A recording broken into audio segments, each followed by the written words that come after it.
Good evening, one and all. Welcome to the webinar, seventh day of the webinar. So hereby I welcome all the SIR teammates and today's speaker sir and other participants. Thank you. Over to you, Diveshri ma'am.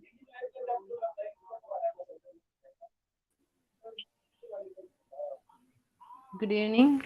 Myself, Dr. Devasri. I have few words about Aisha. All India Homeopathic Students and Youth Association is one of the largest association of homeopathic students and youth of our country. This association plays a great role in the upliftment of youth and young homeopaths to take homeopathy and homeopaths to take the responsibility on their shoulders. This is the association of the students for the students and by the students. The aim of this association is to work selflessly for the upliftment of ailing humanity. We believe on the phrase united we stand and divide we fall. So, this is the right time for all the young pets across the country to come together and work for the betterment of the nation to make India the most powerful nation by devoting their time and work in the right direction for the nation. We organize free health camps, free seminars, free webinars, blood donation camps, and we have also developed our own library which we give to the students who are not able to afford books. Aisha family conduct on 9 OPDs at 9 OPDs at remote village areas. We also promote scientific and research-oriented mind of the youth by publishing their articles or presentations or any kind of literature which is of value for the homeopathic fraternity and for the humanity in our magazine called Homeovision. We believe in the importance of time, so our motto is to awake, arise, and work before it's too late. Because the aim says, I am always in motion. Our thoughts are our actions. So we believe in having a positive mindset to believe ourselves for rising above the mass for achieving higher purposes of our existence. Thank you.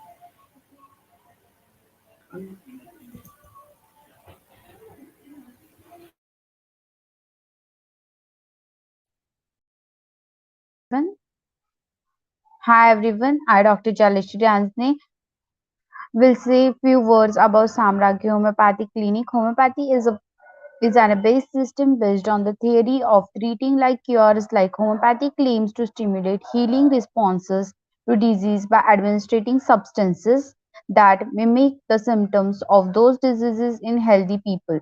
To provide the treatment of this wonderful system, Dr. Vibha Mevada, who is a budding and enthusiastic homeopath, has started Samragee Homoeopathic Clinic on 14 Feb 2018 at Indore, Madhya Pradesh, India. Dr. Vibha Mevada ma'am did BHMS from Nashik University in 2015 and did CCAH certified course in advanced homeopathy and MCAH master course in advanced homeopathy, which are short-term PG course for the most prestigious institute. The other song International Academy of Advanced Homeopathy, Mumbai in 2016, and ma'am is a certified yoga instructor, scholar by Yoga Certificate Board, Ministry of Ayush, Government of India. Dr. Vibha Mevada ma'am has been trained under renowned homeopaths like Dr. Rajan Shankaran, Dr. Dinesh Chauhan, Dr. Gaur Gaurang Gaikwad and many more, and took many national and international webinars, and her article and cases are published in many prestigious platforms of homeopathy like NJH, Homeopathy.com, etc. By following the footsteps of father of homeopathy, Doctor Hahnemann, rare diseases are also being treated at Samragee Homeopathic Clinic. The main intent of Samragee Homeopathic Clinic is to serve people. Several health camps, medical camps, free yoga and aerobics workshops have been conducted at the clinic as a beneficiation of people. There is no denying to talk that they do treat here their best to assure the satisfied result leading to a lifeline to better health. Thank you.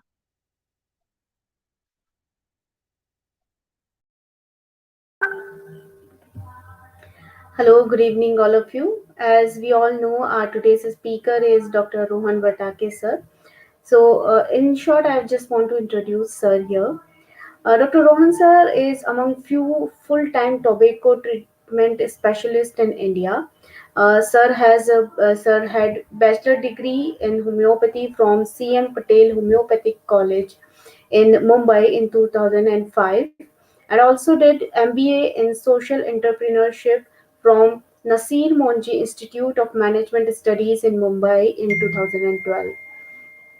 His medical council registration number is 44809. He has more than 15 years of experience in medical field. He has vast experience of working in different hospitals of Mumbai like Godrej Memorial Hospital, Asian Heart Institute, Prince Ali Khan Hospital and Asian Cancer Institute. In past, he had worked on one international collaboration project headed by senior oncologist Dr. Sultan Pradhan from Prince Ali Khan Hospital and Dr. Nansee, who is a pioneer of tobacco cessation clinic and in Boston, US. Dr. Nansee is professor of medicine in Harvard School. He has counseled more than 5,000 patients. Dr. Rohan conducted tobacco addiction research project in 16 traffic police stations in Navi Mumbai in collaboration with D.Y. Patel Physiotherapy College. Dr. Rohan has counseled around 250 traffic policemen in 16 traffic police beats. His work has featured in newspaper Midday as first smoke Nazi in city by title Wherever There Is a Smoke, There Is Dr. Rohan. He was also interviewed on TV9 News Channel and Channel Win for tobacco awareness. He has also received a prestigious Rotary International Vocational Excellence Award. So this is in short about Sir. Sir, we are heartily welcome you and we are very thankful to you to be on our platform today to guide us about the tobacco detection. Thank you so much. So shall we begin? Can we start? Yes, sir. Yes, sir. Can you see the slides?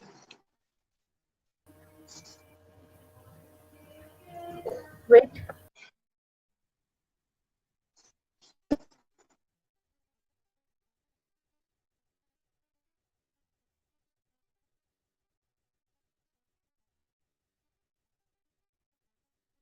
Voice.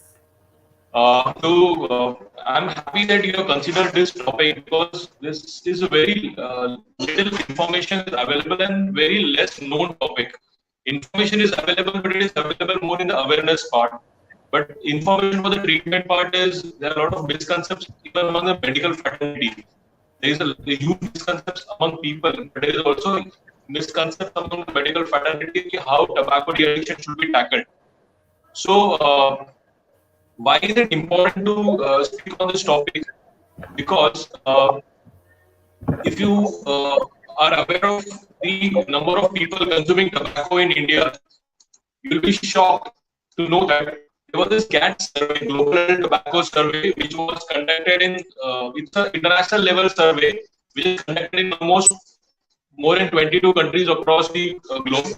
India is also part of it. We also do it with WHO, World Health Organization, Indian government. It is a pretty authentic survey and pretty high-level research survey which has been conducted. It was first conducted in 2007-2008, where it was where the results were so shocking that 47% of Indian males and consume some of the other kinds of tobacco products. 47% is a huge number, it's almost 50%. 50% males, if they are consuming some or the other kind of tobacco products, it is something which is very alarming. The same study was repeated in 2015-16, and the results were like somewhere around 42% of Indian adults consume some or the other kind of tobacco product. So even if it is 40%, if you consider Indian population, 135 crores, if you consider 40% of the population, it's still a huge number. So there is a urgent need of tobacco de-addiction in India today. If you consider it, deaths occurring because of tobacco-related diseases. If you consider deaths occurring because of HIV/AIDS, tuberculosis and malaria. Even if you combine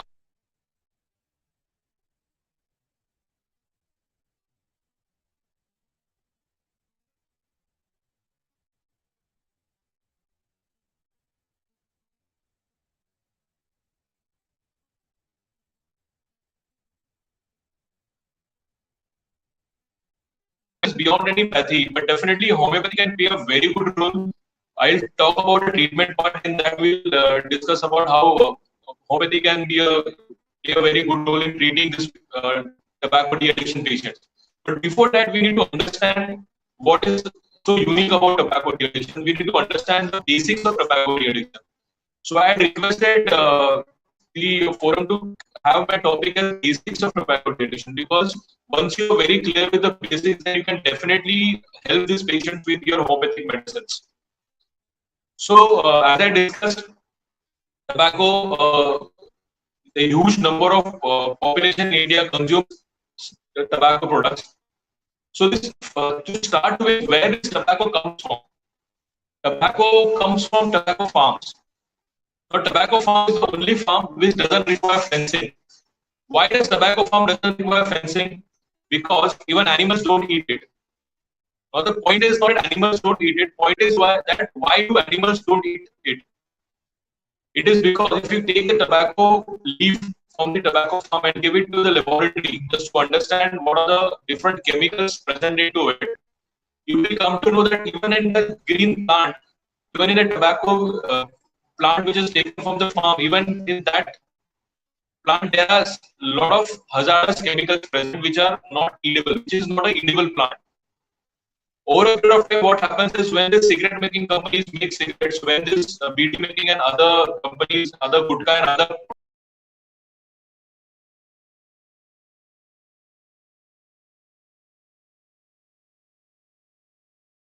a lot of other chemicals have been added into it. So the latest WHO protocol says even a person is consuming a single cigarette, he is exposed to almost 4,000 to 7,000 chemicals. I repeat, from a single cigarette, a person is exposed to almost 4,000 to 7,000 chemicals. Out of 7,000 to 7,000 chemicals, 60 to 65 are proven carcinogenic, 200 are poisonous. So if you are consuming these chemicals or this product day in and day out, it is bound to have effect on your body, and it is bound to have different diseases in your body. So this is very important point to explain to your patients why is tobacco harmful. It is not just about tobacco causes cancer, but even animals don't eat it because it is not an edible plant. So we move forward with the tobacco products. Why I am talking about tobacco products? Because there are huge misconceptions about tobacco products. And in India, the number of products are so huge that if you go from one state to another state, the branding will change, the packaging will change, the method of consumption will change. So there is a huge number of tobacco products in India. That is the reason today India is world number one in oral cancers. Oral cancers are increasing day by day, and the 90 to 95% reason of oral cancer is smokeless tobacco consumption. And we are number one in the world for oral cancer. That is because the consumption is very high and the products are in a huge variety. Abroad, there are not much smokeless tobacco products. There are more of smoking, but in India, we have a huge number of smokeless tobacco products. So when we talk about tobacco products, this can be divided into two main categories. That is smoking and smokeless. Smoking products are those products which produce smoke. They have to be light and they produce smoke. So which are these products? First is cigarette. Everyone is aware about cigarettes, but there are a lot of misconceptions about cigarettes also. People feel that because the cigarette has a filter into it, it is not harmful. It is absolutely wrong. There are marketing cigarette companies market it like a low tar cigarette or a slim cigarette or a ladies cigarette. These are all marketing gimmicks. Remember one thing: whenever there is tobacco, no matter what form it is going to be harmful. And no matter what quantity you are consuming it, it is going to be harmful. And no matter what duration you are consuming it, it is going to be harmful.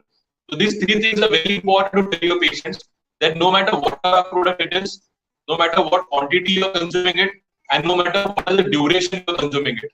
All these three factors, even if it is still going to be equally dangerous. Even if you are consuming little amount, even if you are consuming only for 1 year, 2 years, even then it can prove fatal. So smokeless smoking products, may first is cigarettes. Cigarettes are definitely harmful. Then comes is something called as BD. Now BD is more common in India because every year the government increases the taxation. In every year's budget, government increases the taxation on cigarettes. So the cost of cigarette has gone very high. A single cigarette costs to almost 10 to 15 rupees. But if you consider BDs, they are available very cheaply. It is a very unorganized sector, so it doesn't come under the taxation preview. So BDs are very cheaply available. That is the reason the consumption of BDs is much more in India. Again, people feel that BDs are more harmful because BDs are not having any filter. Cigarette is less harmful because cigarette is having a filter. As I said earlier, it is equally dangerous. Both are dangerous. Then there is something called as hookah. Now, I want to make it very clear. Hookah, there are a lot of misconceptions again with this something called as hookah shisha. I hope you are aware about hookah. Now, this hookah, 4 years back, Supreme Court had removed the ban on hookah parlors. But that doesn't mean that hookahs are safe. That there were different reasons why the ban was been lifted. But try to understand something. Hookahs are 4 times more dangerous than a cigarette. I repeat, hookah are more dangerous than a cigarette. I can prove it to you. A single cigarette cannot last for hours together. Max to max, it will last for 5 to 10 minutes. But if you consider hookahs, they are basically sessions. You have to book the session for half an hour, 1 hour. So the exposure is more. People tend to take the hookah and expose to the hookah is much more than a cigarette. Cigarette we don't take deep. In hookah we have to be ultimately we take deep breaths. And that's the most important thing. No matter what flavor hookah it is going to be dangerous because even if they claim that there are some 200 flavors, but if you see is nicotine content so and so written on that particular flavor also. So no matter which hookah it is, no hookah is without tobacco, and when it is a flavored hookah, it will still have a content of nicotine into it. And to be very common thing like carbon monoxide gas. Now Hitler used to use carbon monoxide gas as a poisonous gas for the prisoners, for the prison in these prisons. Just try to understand, no hookah is safe. Hookahs are more dangerous than cigarette. There is something called as interstitial lung disease, ILDs. Interstitial lung disease, basically a lung is an elastic organ, and in this particular disease, interstitial lung disease, the lungs get fibrosed. Until date, there is no treatment available in anywhere, anybody, any science about this interstitial lung disease because it's a structural change. The lung gets fibrosed. And the main reason for this interstitial lung disease is cigarette, BD, and hookah smoking. I have actually seen people with hookah smoking coming to chest physicians with this interstitial lung disease. There are other reasons for interstitial lung disease like air pollution, industrial waste and all. But major reasons are cigarette, BD, and hookah smoking. So hookah can be dangerous. And there are huge misconceptions about hookahs. If you go to a hookah parlor, there are children below. Most of them are below 18 years and 16 years of age. So you have to be very clear about hookahs when you talk with your patients. There is something more in smoking which is coming up, which is called electronic cigarettes, e-cigarettes. It can be a e-cigarette, a Juul, or a vape. Now all these are nothing but they are drug dispensing device. They are wrongly called as e-cigarettes. It is nothing like an e-cigarette. It is a drug dispensing device. What they have done is they have actually it is like they have a liquid form of nicotine and other chemicals into it. And it may not be lit because it has batteries to it, and you can just smoke it and the smoke comes out because of the batteries present into it. World Health Organization has yet not approved any of these kind of gadgets which have been supposed to be as used as a harm reduction technique. But most of the companies which produce these electronic cigarettes are tobacco companies. So you can understand how this thing plays. India has FDA has not yet approved any of these cigarettes. They are totally banned in India. But still people buy it from online and they get it from import from outside. But still in India, e-hookahs are very common. They are very similar to e-cigarettes. There's something called as pen hookahs or e-hookahs. I'm pressing on this product because first of all, you should be aware of this product. Otherwise, you will miss the patient. Then comes about smokeless tobacco product. Now, when we talk about smokeless tobacco products, it is something which has to be kept in the mouth. It doesn't produce any smoke. But it's again, as I said, a very common and a huge variety of this production available in India. Something called as tobacco with set lime. They mix it and they put it in the mouth. Then there is something called as khaini. There is something called as mawa. There is something called as mashiri in Maharashtra and some rural areas. There is something called as gudka. Now, gudka, a lot of states have banned hookah, but still it is available because it is smuggled and it is available in those states. That is the reason the price has gone high. But because this price has gone high, this particular gudka, people have shifted to different products. Now, why this shift happens? Why do people shift from one product to other product? That I'll tell in my later slides. But just try to understand, there are so many tobacco products. There is something called as IPCO. You can see here there is something called as tobacco toothpaste. There are toothpaste which contains tobacco, and I have seen this Marwadi family after breakfast putting this tobacco toothpaste. So there are so many tobacco products. There are two brand names of this toothpaste, IPCO and Dentobac. IPCO and Dentobac are the two tobacco toothpaste, which is nothing but tobacco, actual tobacco addiction only. Now, there is something called as pan. Now, pan is very common all across India. We all have betel nut, this leaf and this pan. But now the people claim that they are having sada pan or meetha pan. But you should be very particular about what are the ingredients in this particular sada or meetha pan. Definitely, if it is a tobacco wala pan, it is definitely dangerous. But even if it is a sada pan or a meetha pan, you should see what are the ingredients. Most of the time, there may be something called as kimam into it. Now, this kimam is nothing but this is a tobacco paste. It is a shiny tobacco paste which is applied. So unknowingly you may be consuming tobacco. And secondly, even in the meetha pan, there can be something. There can be arachnut, supari.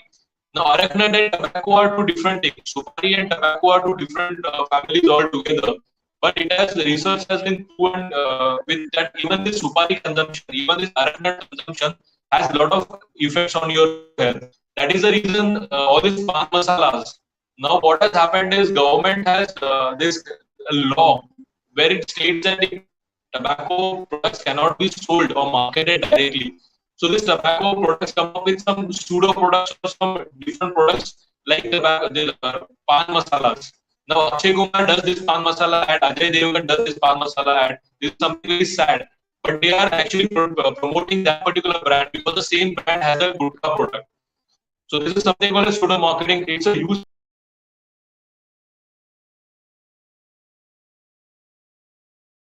are getting spoiled, and it's our duty as doctors to make the younger generation aware and spread awareness among them about these particular tobacco products. So, what is so unique about tobacco addiction? It is written on the tobacco products that it is injurious to health. It is why do people still consume it? Because there are a lot of external, internal, and environmental factors which influence people for the consumption. I won't go into details of it, but these environmental factors are like, as I said, these advertisements by our film stars, we want to look like them, we want to have this macho image. So there's a huge role of media into it. Other environmental factors are about the acceptance in the society about these tobacco products. Girl smoking today has become very high. There may be different reasons for it, but again, it is because of the environmental influence. Girls are going into smoking. Then there are some certain external and internal factors. External factors are with the close family, relatives, and siblings. If they have a culture in your own house to consume tobacco products, it is people actually start doing it. And your own belief system, your internal factors like your own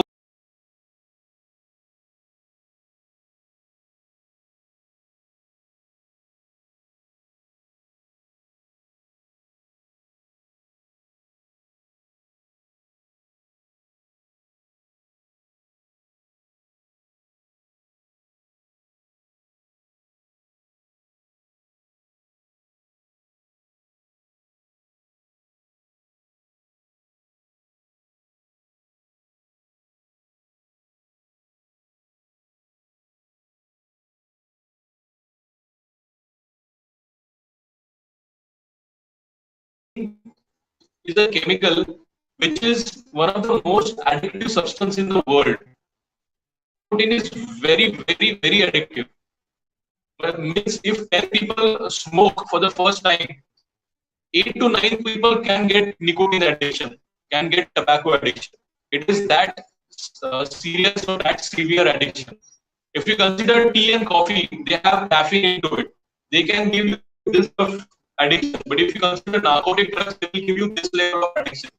If you consider nicotine, it is almost equivalent to the narcotic drugs addiction.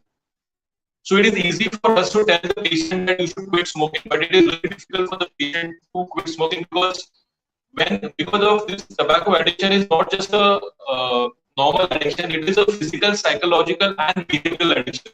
I will explain all in detail, but just remember it is a physical, psychological and behavioral addiction. And there are a lot of myths also in India related to tobacco products, but the main thing is physical, psychological and behavioral addiction. So what do you mean by physical addiction? Physical addiction is actually this nicotine goes in your brain and produces some receptor level changes in your brain. Because the receptor level changes are at physical level, there it is called as physical addiction. So this is more demanding for more and more nicotine. So that is why if you see when a person wakes up, if he is highly nicotine dependent, first thing what we will search is for a cigarette. That itself shows he is so much nicotine dependent, so much physically dependent on nicotine. Over a period of time, he will take his first cigarette, nicotine will reach the brain will get its dose of nicotine, the urge will subside. But when the nicotine levels stop dropping from the blood, it will go below the baseline and the person will start to smoke, to have a second tobacco product. It could be anything. So that is when the time he will have another cigarette or another gutcha. So this continues over a period of entire day, and there is a particular quota of that particular person. I need 15 cigarettes, I need 10 cigarettes, I need 10 gutkhas, or I need 5 pan masalas or pan. So to understand that this all depends upon the number of receptors which are present in your brain, and this is called as physical addiction because it is actual physical level changes in your receptor in your brain, and these receptors keep on demanding for more and more nicotine. Now try to understand some more details about it. Now these brain receptors are not concerned from where this nicotine is coming. If it is coming from a cigarette, it's fine. But if it is coming from pan, it is fine. They just want nicotine. So if a doctor tells a patient that you are having high blood pressure, you should stop smoking, the person will stop smoking, but he will start some another tobacco product. The same thing happened when the gutkhas were banned in some state. The price of gutkhas was raised. So people couldn't afford gutkhas, but they shifted the products to other tobacco products. But they still continued with the tobacco product. Because the urge of nicotine, the brain wants nicotine, the receptors want nicotine, and they're not concerned from where this nicotine is coming. So this same principle is used in nicotine replacement therapy, what we call as NRTs. Now these NRTs are available in nicotine chewing gum, nicotine patches, and other forms. But try to understand the logic behind it. Brain is not concerned about where this nicotine is coming. So what they did, they removed the other chemicals which are hazardous to the body. And then, when a person is consuming a cigarette, he is actually consuming 65 carcinogenic chemicals. So they removed all these carcinogenic chemicals and it actually put crude form of nicotine. That is why it is called nicotine replacement therapy. You're replacing the nicotine from a tobacco and you're putting it in a crude form so that your brain gets only pure form of nicotine and the urge subsides. This is called as nicotine replacement therapy, and it's available in different forms, like as I said, chewing gum, patches, inhalers, and all. But in India, we are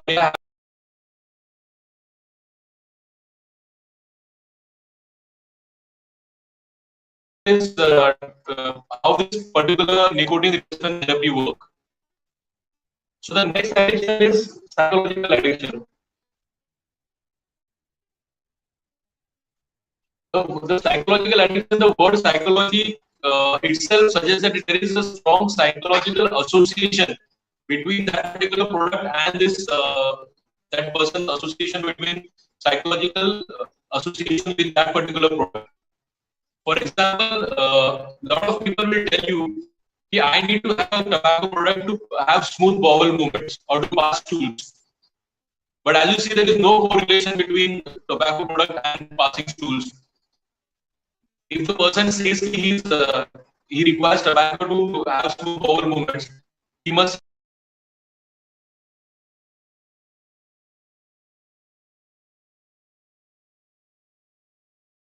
Second thing, if he tells you that I need only to pass have smooth bowel movements, if you ask him does he have it entire day, he says yes.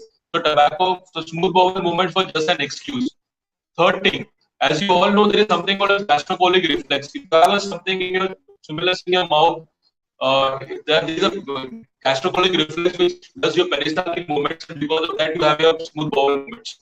So in the morning, instead of cigarette or tobacco, if you consume hot water or hot tea, for that matter, even that will have the same peristaltic, that will have the same gastrocolic reflex and peristaltic movements, and he will still have smooth bowel movements. More than that, if tobacco cannot be used as medicine because no doctor prescribes three cigarettes for constipation or three gutkhas for a constipated patient. So it cannot be used as a medicine. So you need to tell all these facts to the person. You should counsel and you should break this particular association which he has developed over years of time. So unless until you break this association, no matter what medicine you are giving, no matter what NRT or nicotine chewing gum you are giving, if this association still remains, the patient won't be able to overcome this particular tobacco addiction. That is the reason tobacco addiction is more about counseling. It is 80% of counseling and 20% of medications. This counseling plays a very important role.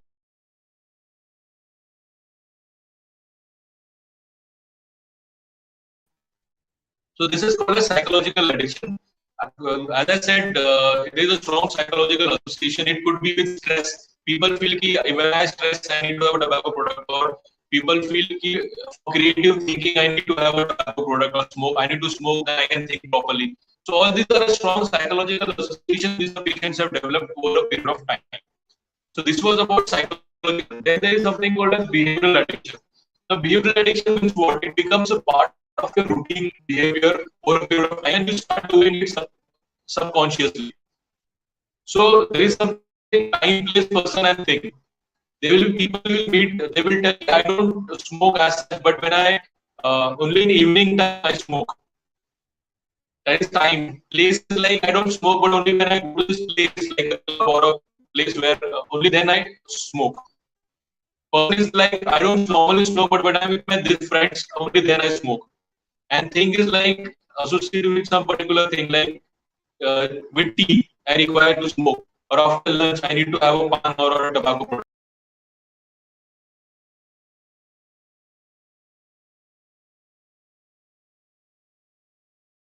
Behavioral addiction requires behavioral modification techniques, and behavioral addiction is a lesser kind of addiction because the receptors are not yet fully developed.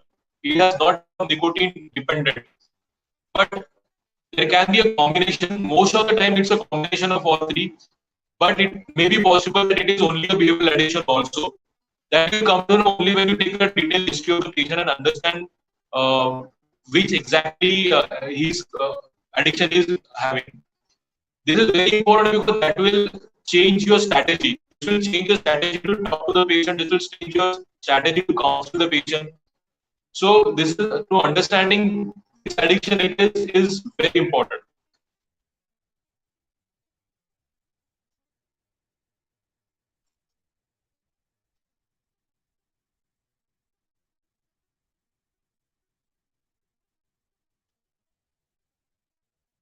I won't go in details of the nicotine products because that is beyond.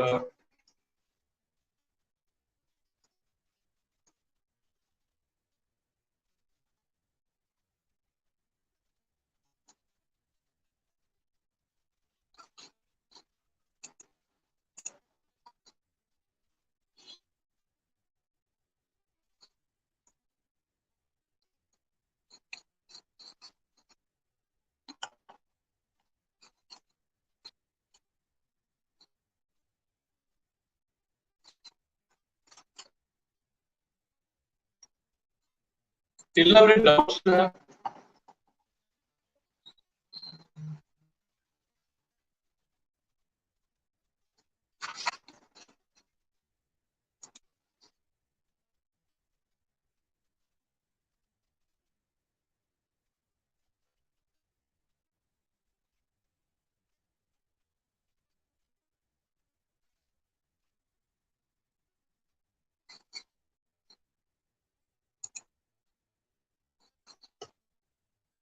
Just give me a second.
Yeah, can you see the slide?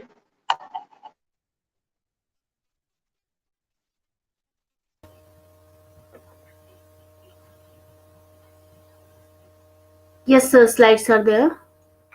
Yeah, Yeah. just a second.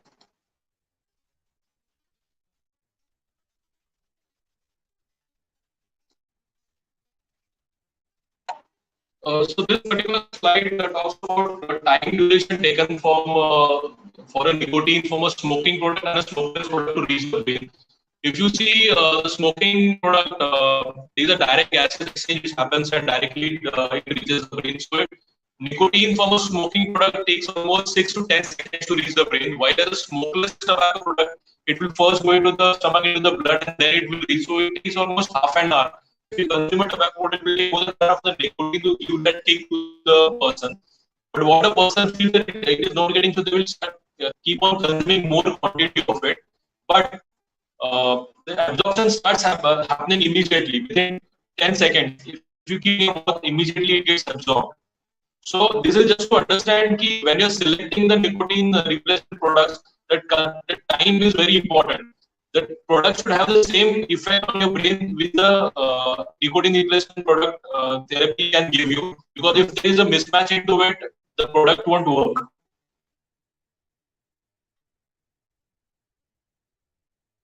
So I talk about the treatment part of it now.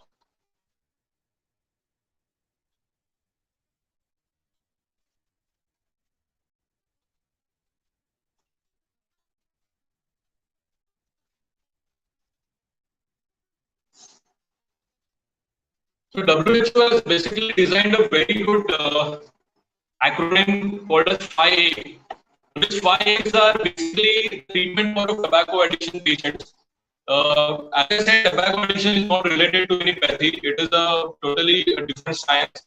Only treatment part definitely in case of NRTs you can use good homeopathic medicines. But the initial part is same for everyone. So the WHO has designed a particular way to deal with these particular patients. So there is something called as 5 A's model. What is the 5 model? It has 5 A's into it: ask, advise, assess, assist, and arrange. So we'll just go briefly into all this thing because I have been practicing tobacco addiction and I have been actually practicing this particular model. And because of this particular model, my success rate has become been very good. So I can vouch on this model, and there's a lot of psychological theories are being used while designing this particular model. WHO has designed it. So I just take you to this particular model of treating tobacco addiction patients. The first is ask. Ask is basically asking the patient about a tobacco product. So who are you going to ask? You are going to ask every patient. Where? What are you going to ask? You're going to ask about the patterns. What which tobacco product? What? How many times you consume it? Since when are you consuming it? So basically, all different things related to the tobacco product. Third is how are you going to ask it? This is very simple but very important because if you ask in a friendly way only, they will tell you. Otherwise, if you're not asking him in the interrogating him like a police, he might not reveal the, and we might lose the patient. So asking the very how we asking is also very important. When are you asking it? We cannot ask him in front of 10 people. We have to ask him and take him into confidence and all. And where are you asking is we should ask him in a healthcare setting. We might see people smoking on the road and all, but it is not advisable. When he is in a proper healthcare setting, he is a receptive mode, and that is the time we can ask him. So basically, all these things we already covered in our medical colleges and all. But still, tobacco addiction is a become very important. That is, ask every patient because we have our own prejudice. So this patient looks very, I mean, what you can say, sophisticated. He might not be consuming all this. How can I ask a girl or a female about tobacco habit?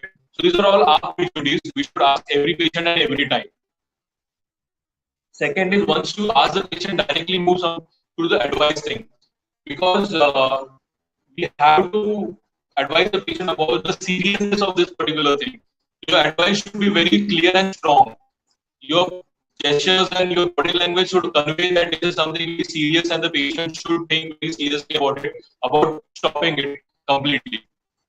So it has to be very clear and very strong advice, and it has to be can be personalized. Personalized means if the person has come to you with a particular complaint, you can tell him how this complaint is getting worsened because of this particular tobacco consumption.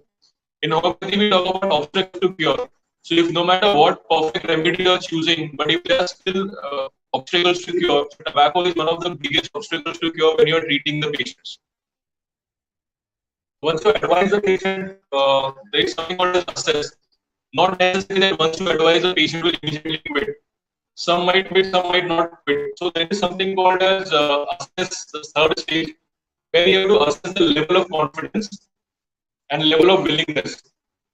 So if the patient is interested to quit or not, it will through the willingness and patient is confident or not.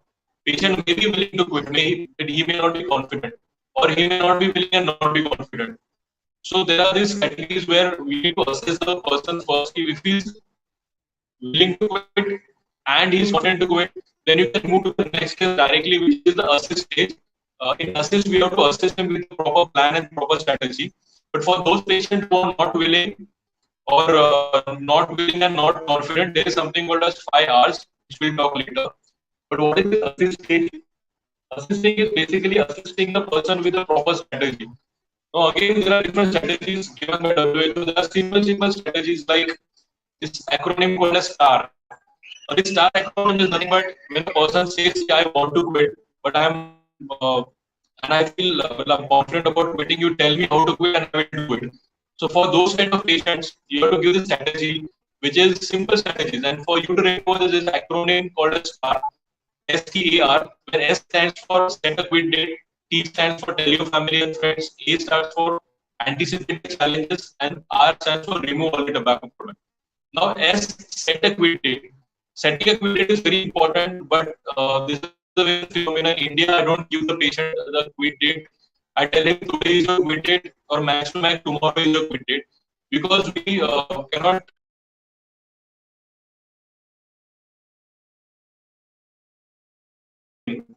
So it could be as early as possible, the better. Tell your family members why this is important. This is important because if you see the withdrawal symptoms, they are most of the withdrawal symptoms are psychological related. I'll show you the withdrawal symptoms. So it might happen that the patient might get angry and irritated, and the family should support him. So that way also it is important. And another thing is, if the friends and families are also into smoking or tobacco consumption, they should at least not consume in front of him. So telling the family members will motivate the patient and also not trigger the patient to do the to continue the habit. Third is anticipate challenges. What do you mean by anticipate challenges?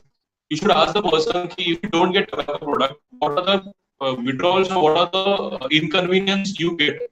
If he tells that I get headache, then you should be prepared with him with headache medicines, because every person is different and every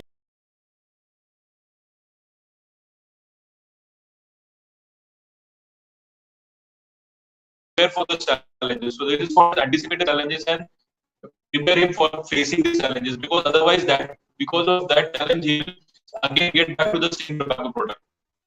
Another is something called art, which is remove all the tobacco products. Removing all the tobacco products from the house, like ashtrays and matchbox, from the car also, all the other tobacco products also. This is very important again because this will trigger the patient. These are very small things, but definitely when you actually the patient starts in the quitting journey, this becomes very important. So you can remember this as STAR acronym, STANR.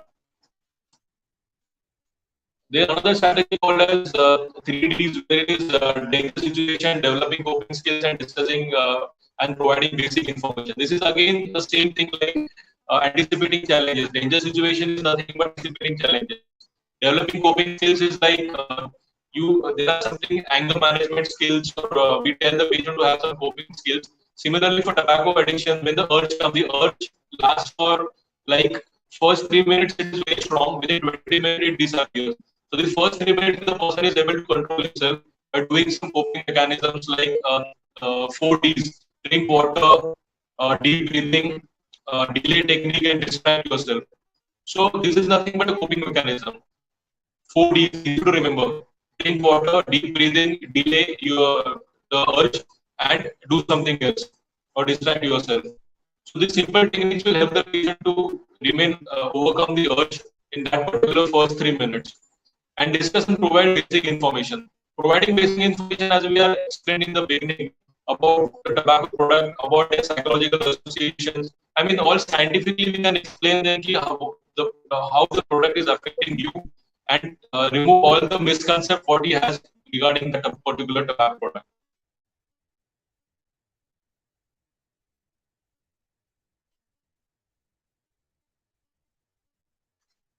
So once you assist the patient with a particular strategy, there is something called as arrange.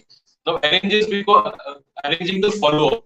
Because tobacco addiction, as I said, is 80% of counseling, and counseling is not over unless you do a good follow-up and repeated follow-up, so that the person quits completely and there is no relapse. Because there are high chances of relapse in tobacco addiction, and if you are able to support the person in this particular relapse stage, then the person can slowly succeed in quitting completely.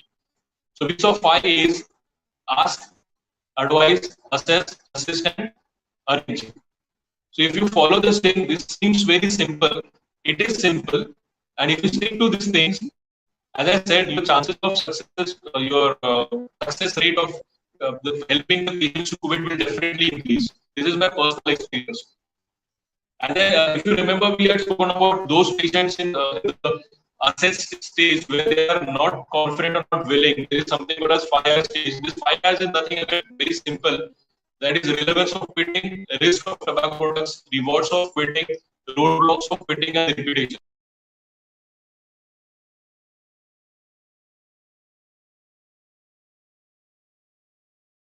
Economic condition also. Risk of tobacco product, how the tobacco products affects your physical health, how it affects you financially, how it affects you socially. Financially, as I said, a single cigarette costs you almost 10 rupees to 50 rupees. So it's a huge economic loss. If you consider tobacco products like smokeless tobacco products, they might cost less, but a disease what you buy, like if you get a simple bottle because of cancer, you should tell the patient, even a small cancer, the treatment tax. So it's a huge cost for of eating these particular products. So risk, you should explain in the physical risk, second economic risk, and social risk. Social risk, like uh, the person's children will actually see you the these people and start consuming it. So this is something called a social risk. So you should all explain the risk in all the three things, like physical, uh, social, and economical. So then comes the rewards. So this rewards part is very important. Reward is not just about your economic or social rewards; it is also about your health rewards. Most of the people are not aware of this because we should explain the person that our body, there is continuous repair going on. If you get an injury, body heals. The injury gets healed up because there is a continuous cell regeneration happening in the body. So similarly, when a person quits tobacco, there is a good changes happening in the body, and this there is a proper research done by WHO about what are these good changes. Right from 20 minutes of quitting smoking to 15 years of quitting smoking. So this is something called a social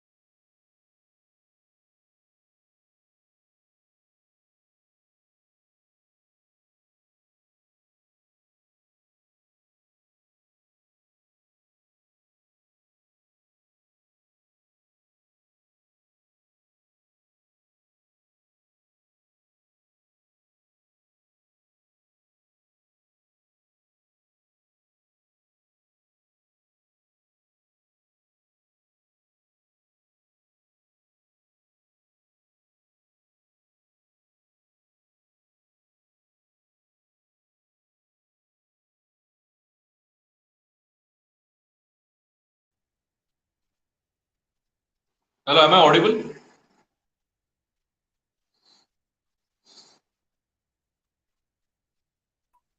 Yes, sir, you're audible. You're audible now. Okay. Yeah. So this is about the rewards of quitting. Roadblocks. Again, as I said, why are they not willing to quit, or what are the difficulties, or what are the challenges they are facing? That is the reason they are not able to quit. This again creating the roadblocks. And again, as I said, do the assessment again. So if you see behavioral modification techniques, or if you see something called as motivational interweaving, and this motivational interweaving is nothing but this 5 hours.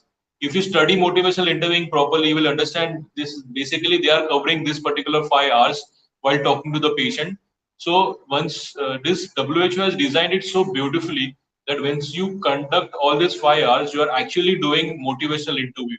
Motivational interweaving is a technique in counseling. If you stick to this, you are actually doing motivational interviewing.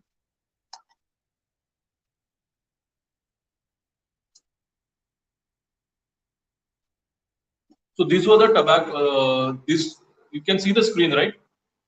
So these are the withdrawal symptoms. Basically, if you see increased irritability, depressed mood, increased anxiety, increased restlessness. So if you see all or most of the symptoms are psychological symptoms, Sir, yes. mind-related symptoms.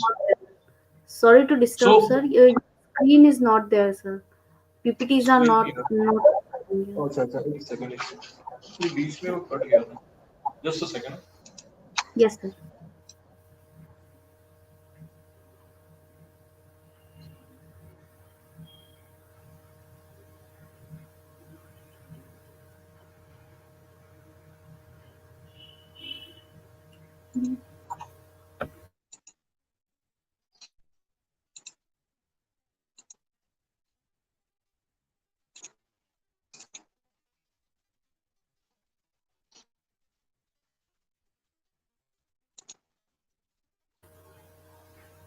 It's visible, sir, now. yeah I was talking about the withdrawal symptoms. Withdrawal symptoms, if you see, increased irritability, depressed. So these are the most common withdrawal symptoms. There is a research study. They have studied the most common withdrawal symptoms and the duration for what it lasts. So if you see, most of the symptoms are psychological symptoms, are mind-related symptoms. So homeopathy has a huge role to play in this particular withdrawal symptoms because no other therapy can cover these withdrawal symptoms as homeopathic remedies can do it. So first of all, if you understand the basics of tobacco de-addiction and you understand the withdrawal symptoms, you will be in a much better picture or better role to actually help tobacco addiction patients. Believe me, it is not a rocket science. It is very easy. But only thing is you have to be very consistent. Consistent in the sense there will be chances where the person you have counseled or you have given treatment, he will not start smoking. This is for you to understand. Don't tell this to the patient. This is for you to understand. Don't tell this to the patient. But don't you yourself don't get somewhere demotivated. Even if the person comes for the 12th or 13th time, you with the same enthusiasm treat the patient, because on an average patient do take 2 to 12 attempts. The reason being, it is not just a physical addiction, it is also psychological and behavioral addiction. So you have to be very consistent, and the regular follow-ups are very important, because these withdrawal symptoms need to be taken care of and other triggers need to be taken care of. Initially the withdrawal should be little frequent. The reason is, if you see the withdrawal symptoms duration, it is 4 weeks. In the first 4 weeks the withdrawals are much high, then the withdrawals are not that much. So in the first 4 weeks, like every week in the first month, the follow-up should be there. Then you can do a 15-day or a month follow-up. But initially the follow-up should be vigorous so that the patient sticks to the quitting journey.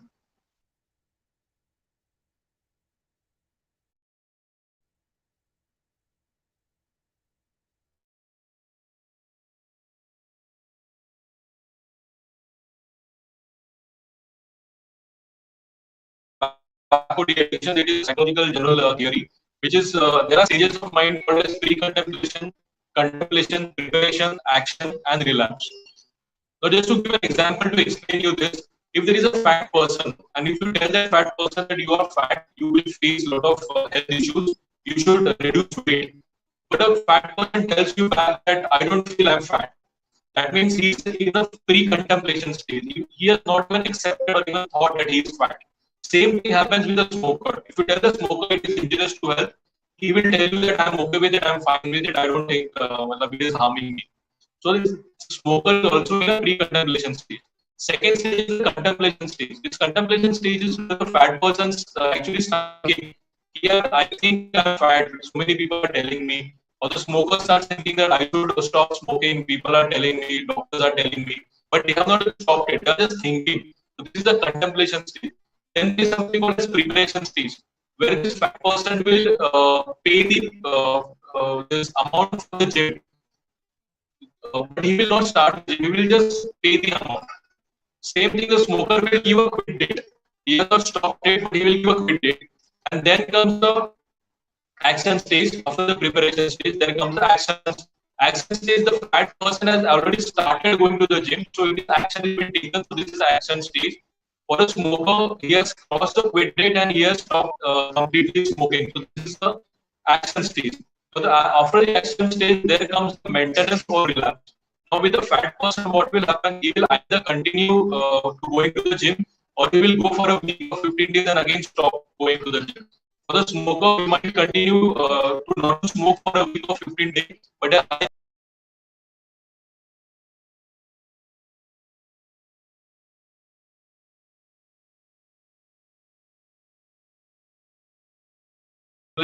preparation, action, or maintenance stage.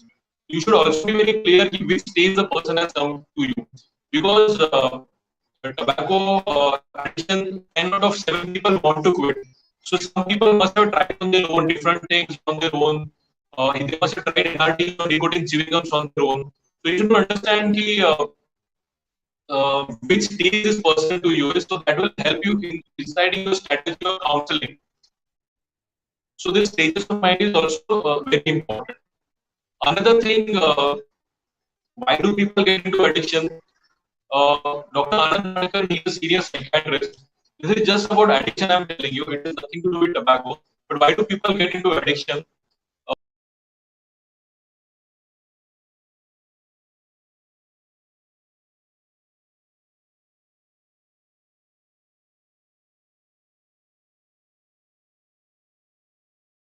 There is nicotine in tobacco. There is something else in alcohol. There is something else in narcotic drugs. So these chemicals, the characteristics of these chemicals is that they are addictive in nature. What do you mean by addictive in nature? As I said, nicotine goes to the receptors and they create receptor level changes. So it is the characteristic of the nicotine that it is going to make this receptor level changes. So this is the characteristics of the drugs because this is the first reason. Characteristics of the chemicals present in that particular substances. Second reason is person's personality. Person's personality. If your personality is strong, you can say no to wrong things. As in my introduction, they mentioned about I have done a lot of things with police people. I had done a project with 250 traffic policemen where I had imagined that 90% would be consuming tobacco. But to my surprise, only 33% were consuming tobacco. Same traffic police, same 12-hour duty, same stressful job, but still all were not consuming. So some people were able to do it because they were having that kind of personality. Third thing is friend and family support. Now, friend and family support plays a very important role. If you remember this actual case study on Vietnam War, where this Vietnam War soldiers, American soldiers were deployed, and it was not much of actual war; it was more of a cold war. But these American soldiers were being provided with only drugs and everything. But when the war got over and the soldiers came back to their home, 95% of the soldiers were off all the drugs. See, the drugs were having same chemicals and same everything, but still when they came back, because they were with their family and friends, 95% were off this. This is the actual case study. So, friend and family support is very important. And both in stressful conditions. It has been observed that people working in stressful conditions, the chances of them getting into the addiction increases. So this is about the addiction in general. Okay, why do people get into addiction? These are the four major reasons why do people get into addictions. Now we come to the treatment part. As I said,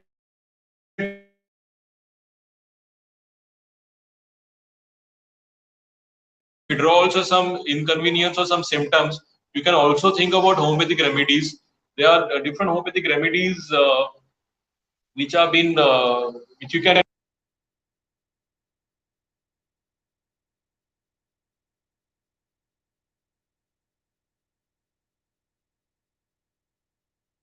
there. Ignatia is there. Carcinosim is there. So these are the few homeopathic remedies.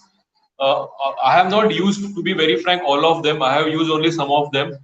But as I said, tobacco de-addiction is 80% counseling. So your counseling should be there. Then your medicine, even if you give an SL or placebo, it is definitely going to help. And you can then treat only with the specific withdrawal symptoms which the patient is facing. But your counseling, spending time with the patient, understanding which stage the patient is, understanding whether he's physical, psychological, or behavioral, understanding if he's a psychological addiction, what is the psychological addiction which we need to counsel and break. And of course, then you have to give the homeopathic medicine depending upon his constitution and specific withdrawals or specific symptoms he's facing. As I said, it could be, it is very individual, varies from individual to individual. It could be different for different people. But there are some proven remedies which do have benefit in tobacco addiction. And as I said, homeopathic doctors can do wonders. And this is a totally unexplored field. And at the same time, it is very, very, very important field. Tobacco de-addiction, as I said, it is not any pathy. It is the need of the hour. It is the most preventable cause of death, most preventable cause of deaths and cancers.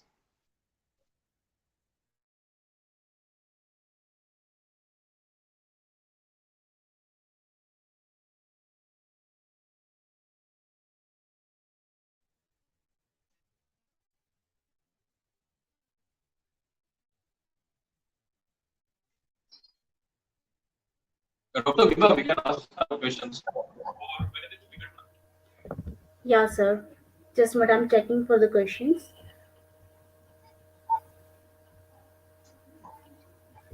Okay. Right now there is no question, sir.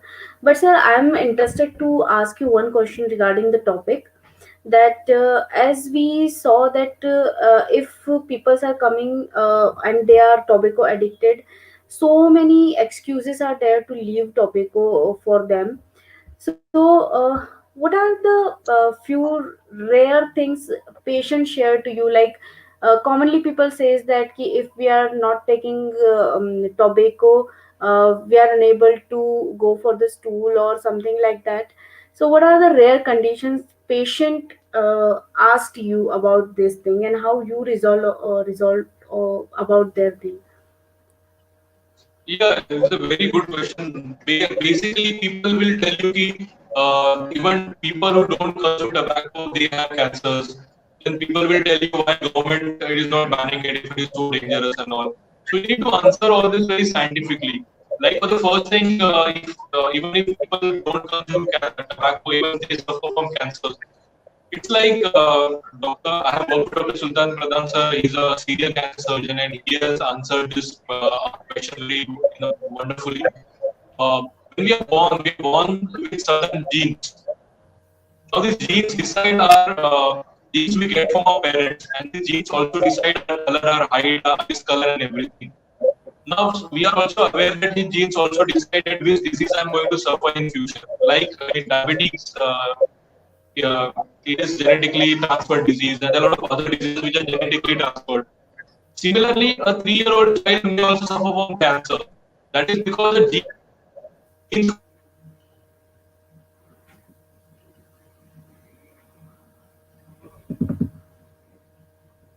things to lay people so that they can understand scientifically. Now, just tell me, we are not able to select the good quality genes. It is the genes which God gives us.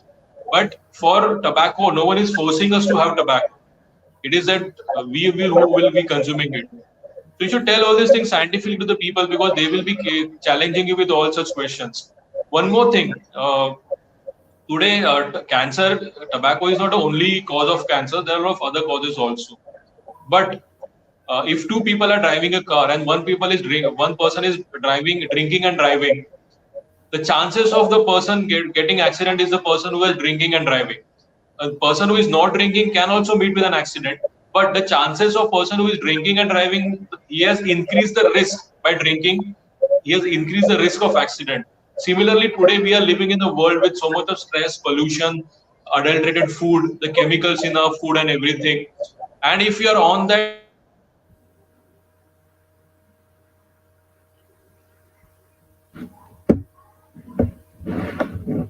you have to be scientific and you have to resolve all their queries because only then they will get confidence into you and then they will think of quitting and they will quit successfully. So these Okay. were some common questions which regularly people ask me. Okay, okay. So, sir, in tobacco de-addiction cases, we can only work on the patients, those who really will to leave the tobacco, or how you convince people, those who are not ready to leave, they doesn't think to leave this addiction. So, how you work with them actually? They don't want to quit.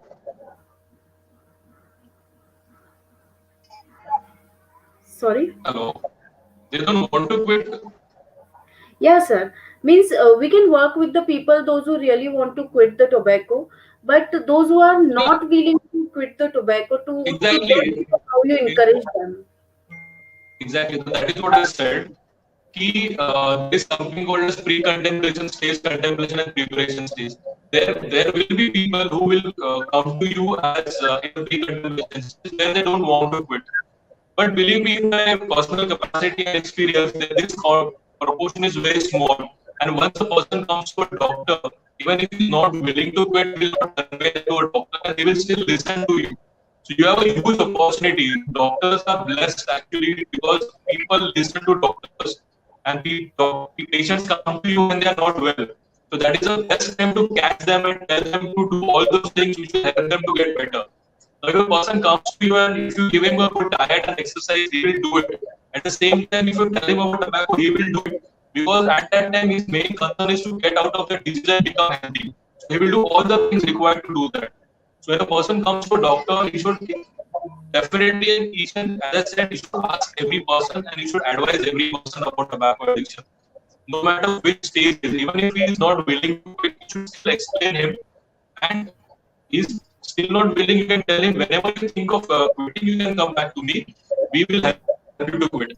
But as I said, this proportion is very small. People do will listen to you as doctors and they will make an attempt to quit. Okay. There is a question, sir. How can we stop people for consuming tobacco even if they gave up earlier? The crave for tobacco that keeps on coming back. Exactly, as I said, there are these receptors developed in our body, and it takes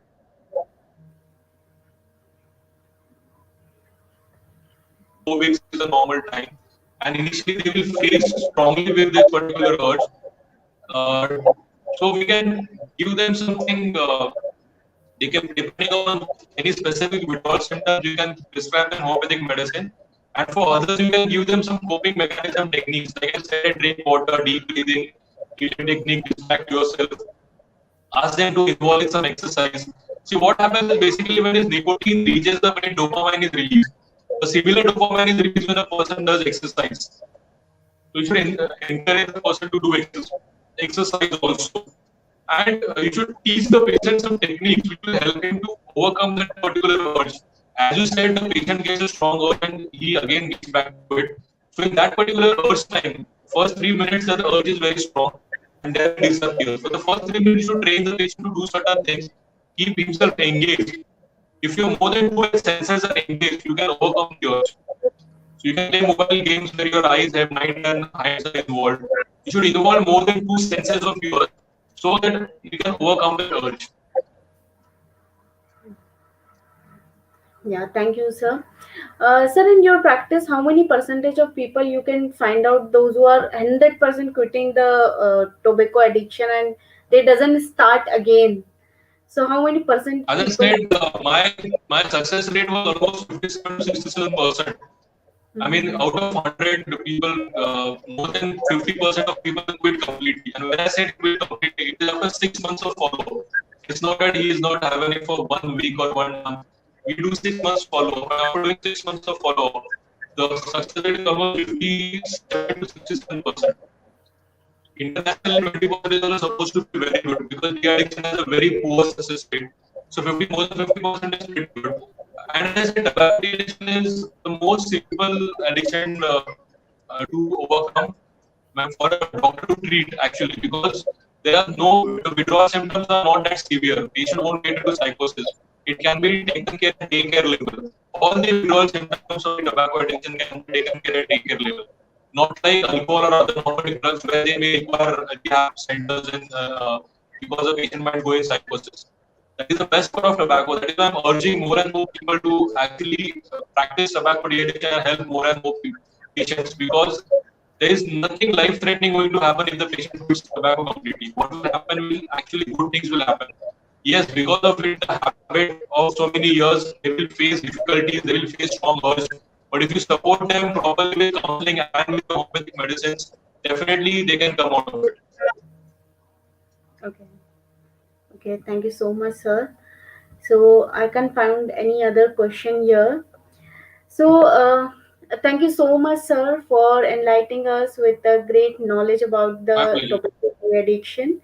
And literally, it was a very good session. And thank you so much for giving your time to us because we know how busy you are in your schedule. Instead of that, you accept our invitation and give us your valuable time and your experience about the tobacco de-addiction. It's really something what you are doing Thank you. what you're doing for the society. It's something literally very different because I can found instead of you, I don't know any doctor who are particularly working only for the tobacco de-addiction. This is actually a great social work what you are doing, and I can say a blessing feeling to have you here today and listening you. Thank you so much, sir. And by this note, we are going to end our today's session here. Grateful to sir once again from on behalf of whole team of our. I'm showing the gratitude to you, sir. Our webinar series is still going on till 10th of the November. So tomorrow with us, Dr. Shakil Sudagar sir is there, who is going to teach us about materia medica, specifically on Staphylococcus aureus drug. So do join to learn more about different experienced speakers. So thank you so much, sir, for today. And on this note, we are going Thank you. All the best. All the Thank best. you. Yeah. Good night, all of you.